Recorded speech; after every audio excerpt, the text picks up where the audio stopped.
Good morning 12th class बच्चों। आज आपके प्रोफेसर जी सुंदर रेड्डी का हम आपको साहित्यिक परिचय बताएंगे। इसको याद कर लीजिएगा। आपका साहित्यिक परिचय बच्चों आता है 80 शब्दों में आएगा। रचनाएं और साहित्यिक परिचय, ध्यान रहे जीवन परिचय नहीं आता है। जीवन परिचय 10th क्लास के लिए है।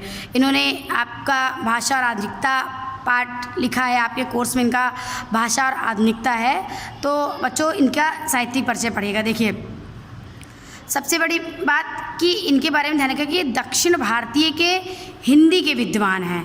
दक्षिण भारतीय हिंदी के विद्वान हैं, दक्षिण भारत के ये हिंदी के विद्वान हैं। तो सबसे पहला कि प्रोफेसर जी सुंदर रेड्डी एक श्रेष्ठ विचारक थे, निबंधकार थे, समालोचक थे। इन 3 चीज़ों को अंडरलाइन करिएगा, इन चीज़ों को हाईलाइट करिएगा। एक पॉइंट ये लिखिएगा। फिर दूसरा, ये दक्षिण भारतीय हिंदी विद्वान हैं।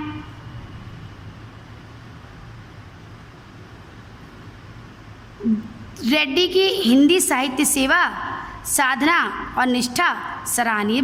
ये बच्चों जनरल लाइन है। आप किसी भी लेखक के बारे में लिखेंगे तो आपका व्यक्तित्व कृतित्व प्रभावशाली था।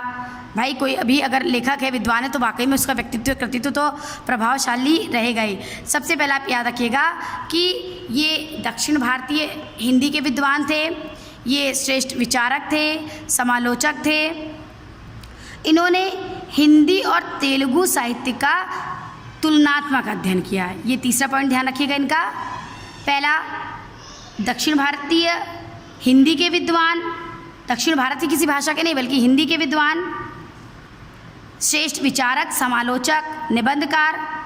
तीसरी चीज़, इन्होंने हिंदी और तेलुगु साहित्य का तुलनात्मक अध्ययन किया था। आप हिंदी को विकसित तथा प्रगतिशील बनाने के लिए विशेष योगदान देते रहे। हिंदी भाषा को, दक्षिण भारतीय होने पर भी हिंदी भाषा के विकास के लिए निरंतर प्रयत्नशील रहे। जन्म से बच्चों कोई मतलब नहीं है, जन्म आपको नहीं लिखना है, फिर भी इनका जन्म 1919 में दक्षिण भारत में हुआ था। हिंदी के अतिरिक्त आपका अधिकार तमिल और मलयालम भाषाओं पर भी था। इन्होंने आंध्र विश्वविद्यालय के हिंदी विभागाध्यक्ष पद को सुशोभित किया। ये लिखिएगा। अनेक निबंध लिखे जो हिंदी, अंग्रेजी, तेलुगु पत्र पत्रिकाओं में प्रकाशित हुए। सबसे महत्वपूर्ण बात, तेलुगु भाषी होते हुए भी इन्होंने हिंदी भाषा की रचना करके एक प्रेरणादायी उदाहरण सबके सामने प्रस्तुत किया।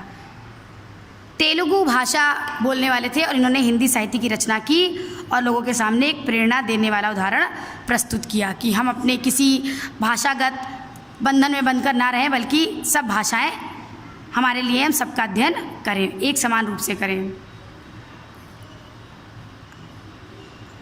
इन्होंने एक और महत्वपूर्ण कार्य किया। उत्तर भारतीय हिंदी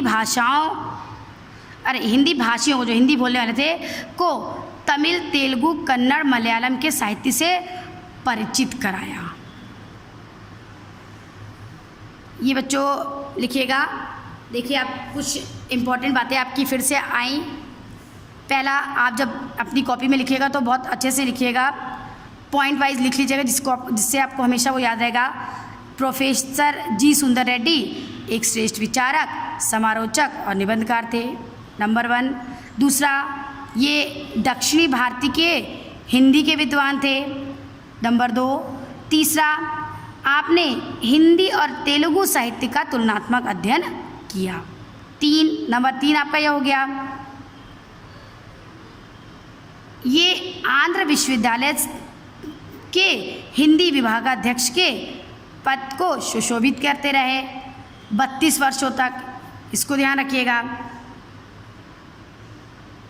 इन्होंने लोगों के सामने एक प्रेरणा दी, लोगों के प्रेरणा स्रोत बने कि दक्षिणी भारतीय होते हुए भी इन्होंने हिंदी भाषा का अध्ययन किया, हिंदी भाषा में रचना की, जो उन लोगों की एक प्रेरणा है जो भाषागत बंधनों में बंधे रहते हैं और आगे नहीं बढ़ पाते हैं। आपने उत्तर भारतीय हिंदी भाषियों को भी दक्षिण भारत की भाषाओं से परिचित कराया, यानी जो भी भाषागत भेदभाव था उस भेदभाव को उत्तर और दक्षिण भारत में दूर कर दिया। अच्छा बच्चों, ये देखिएगा इनके 8 ग्रंथ हैं, याद रखिएगा। पहला साहित्य और समाज, दूसरा मेरे विचार, तीसरा हिंदी और तेलुगु एक तुलनात्मक अध्ययन, एक ही है बेटा बच्चों।